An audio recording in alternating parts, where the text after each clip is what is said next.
Assalamualaikum warahmatullahi wabarakatuh. Halo teman-teman pecinta aglonema, jumpa lagi dengan saya di Yani Channel.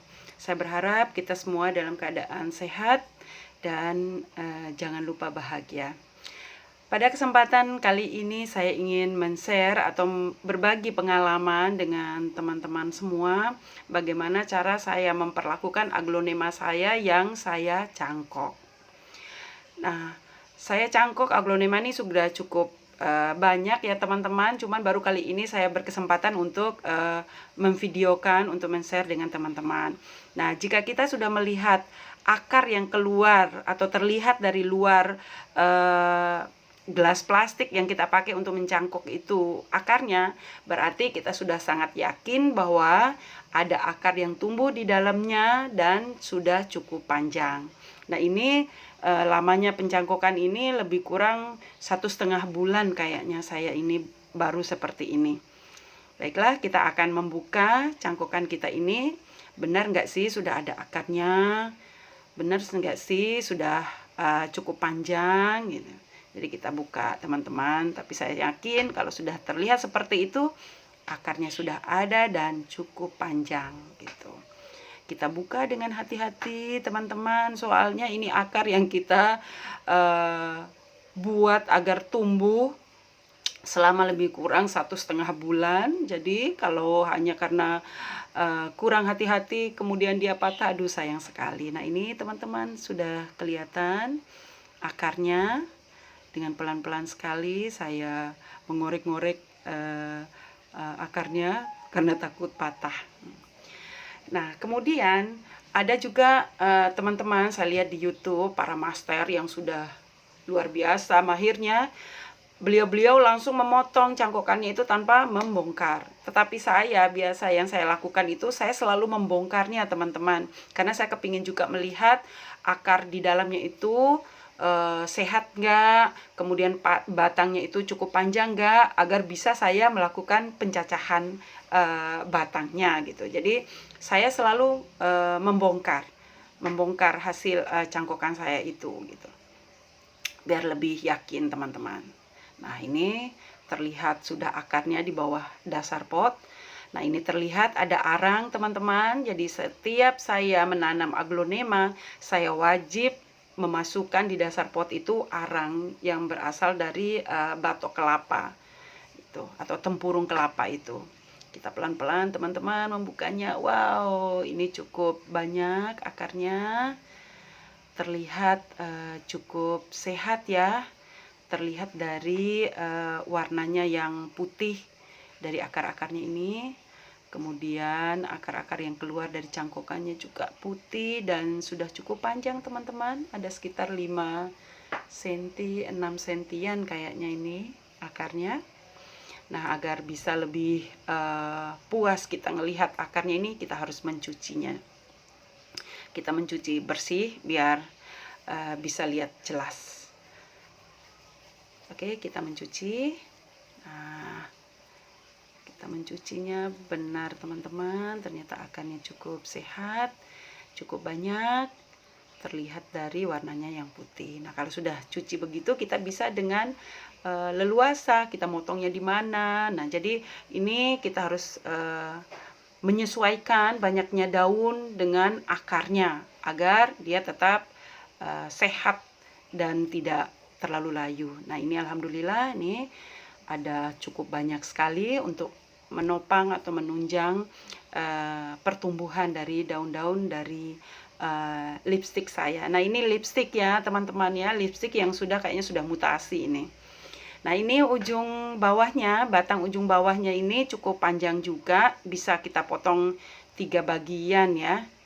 Tapi mungkin saya akan memotong 2 aja kali teman-teman ya, biar kemungkinan suksesnya itu bisa lebih besar. Saya potong 2 saja, jadi sama-sama sekitar 3 cm lebih kayaknya ini.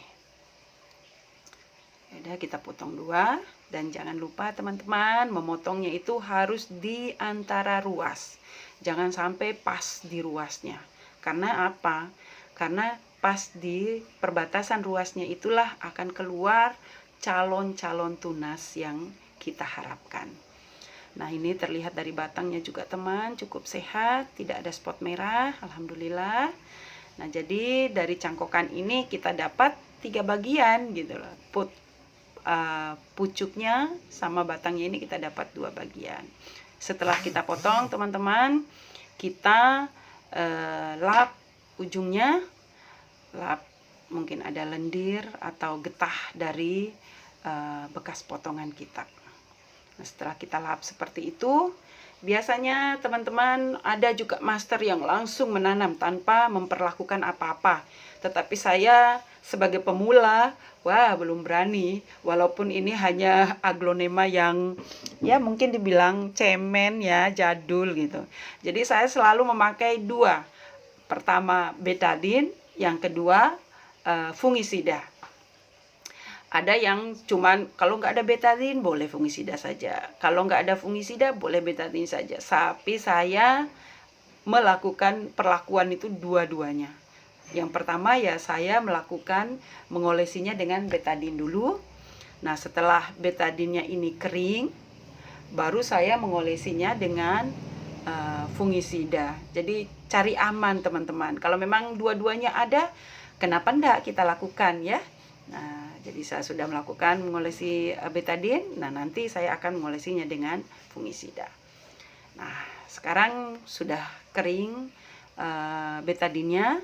Nah, kita akan mengolesinya dengan fungisida.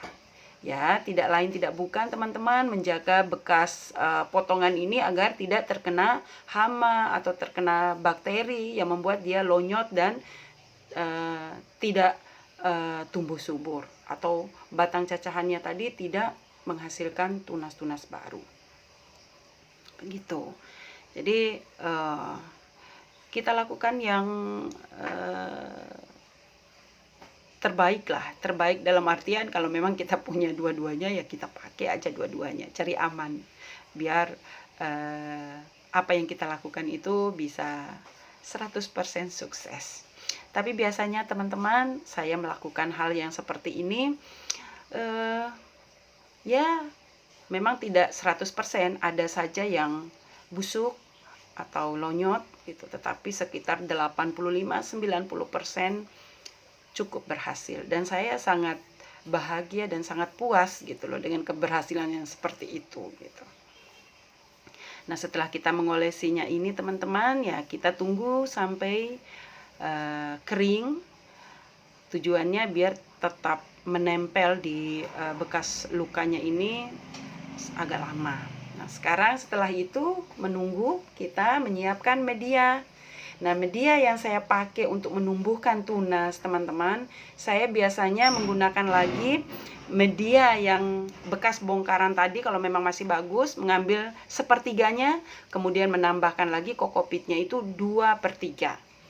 Ada yang teman-teman yang lain di YouTube yang lain yang saya juga nonton 100% kokopit gitu. Tapi saya biasa menggunakan 1/3. Satu media yang siap pakai ini tambah 3 bagian kokopit.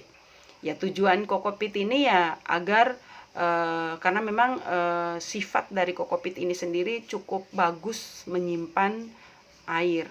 Jadi untuk menjaga kelembaban medianya itu sangat bagus sekali, karena pada saat kita pertama nanam ini saja kita melakukan penyiraman terhadap bonggol-bonggol tadi yang akan kita siram. Kita akan menunggu sampai tunasnya keluar, baru kita sekedar menyemprot-nyemprotnya lagi. Oke teman-teman, kita campur dengan sempurna antara satu bagian media yang siap pakai ini sama kokopit. Nah, setelah tercampur ini teman-teman, biasanya saya menambahkan furadan sedikit. Teman-teman tahulah, sudah familiar dengan furadan itu, tuh biar tidak ada cacing, tidak ada semut di dalam media, dan sangat bagus memang. Sama sekali saya tidak menemukan cacing di media saya setelah saya menggunakan furadan ini. Saya langsung mencampurnya dengan media, sehingga tidak ada rasa takut-takut gitu, tangan saya langsung mengaduk media itu langsung dengan tangan saya sendiri. Oke, setelah tercampur dengan rata dan baik, ya udah kita mengambil pot. Nah, dimana potnya itu selalu saya memasukkan ujung bawahnya itu adalah arang dari batok kelapa. Kemudian jangan lupa juga menambahkan lubang-lubang di bawah pantat pot agar sirkulasi udaranya bagus dan air yang kita siram itu terguras dengan habis keluar. Kemudian kita tambahkan medianya sedikit dulu setelah arang tadi. Baru kita ukur, kita sesuaikan tinggi cacahan bonggolnya tadi, cacahan batangnya ini sesuaikan. Kalau cukup ya tinggal ditambahkan medianya lagi untuk menutupi akar-akarnya. Nah, jangan lupa teman-teman bahwa jangan menutupi semua cacahan ini dengan media. Usahakan ujung atasnya itu harus kelihatan. Kenapa harus kelihatan? Ya biar kita bisa menjadikan itu patokan kita bahwa disitulah nanti akan keluar tunas-tunas baru yang kita harapkan gitu. Kemudian kita pukul-pukul sedikit ujung badan pot itu agar medianya masuk di sela-sela akarnya dengan sempurna. Jadi kita tutupi akar-akarnya itu dengan sempurna menggunakan media ini. Ya. Kita tutup semuanya. Nah, kemudian nanti kita akan melakukan penyiraman. Nah, karena penyiramannya ini hanya 1 kali sampai keluar tunas, jadi saya melakukannya itu dengan menyiram sampai benar-benar basah, teman-teman. Basah dalam artian air bekas siraman saya itu sampai keluar ke dasar potnya itu, gitu aja. Jadi benar-benar sampai basah sekali. Nah, karena ini adalah siram yang pertama sampai dia keluar tunas, baru kita akan sekedar menyemprot-nyemprotnya lagi dengan air nanti. Nah, setelah tersiram dengan sempurna seperti ini, saya biasanya melakukan penyungkupan dengan plastik, teman-teman. Ada memang yang tidak melakukan penyungkupan, saya juga pernah coba, tetapi keberhasilannya itu sangat kecil. Dari 8 yang saya tanam itu, cacahan itu, hanya 3 teman-teman yang berhasil, yang tidak saya sungkup. Akhirnya, nah sementara yang saya sungkup, itu bisa sampai 90% itu berhasil. Makanya sekarang setiap saya melakukan pencacahan dan menanam seperti ini, saya selalu melakukan penyungkupan. Ya tidak berat-berat juga sih, daripada kita tidak menyungkup dan berhasilnya sedikit, lebih baik kita menyungkup, tetapi tingkat kesuksesannya, keberhasilannya itu besar. Jadi saya sungkup dengan plastik yang bening, ya tujuannya ya apa? Biar kita bisa menengok-nengok dan melihat-lihat sudah tumbuh atau tidak ini tunas-tunas barunya. Biasanya yang saya alami, pengalaman saya, tunas baru yang muncul itu lebih kurang 4 minggu, teman-teman. Yang saya lakukan itu biasanya 4 minggu. Kalaupun ada yang cuma 1 minggu atau 2 minggu, saya pikir itu mereka luar biasa banget ya, karena saya belum mengalami sih 2 minggu itu sudah keluar tunas, belum. Kalau 3 minggu lebih ya sudah biasa lah, pokoknya lebih kurang 4 minggu yang saya lakukan baru keluar tunasnya. Jadi ini teman-teman, kita mensukup, menutupnya dengan plastik dan menempelnya dengan isolasi. Setelah kita menyungkup, dan menyungkupnya tidak perlu terlalu semua rapat sampai tidak bisa keluar udara sama sekali. Adalah bagian-bagian di sela-selanya itu yang tidak tertutup. Nah, menanam pucuknya juga sama dengan menanam bonggolnya tadi.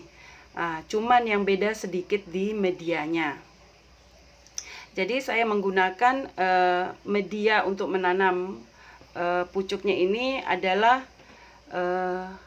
menambahkan sekam mentah 1 bagian.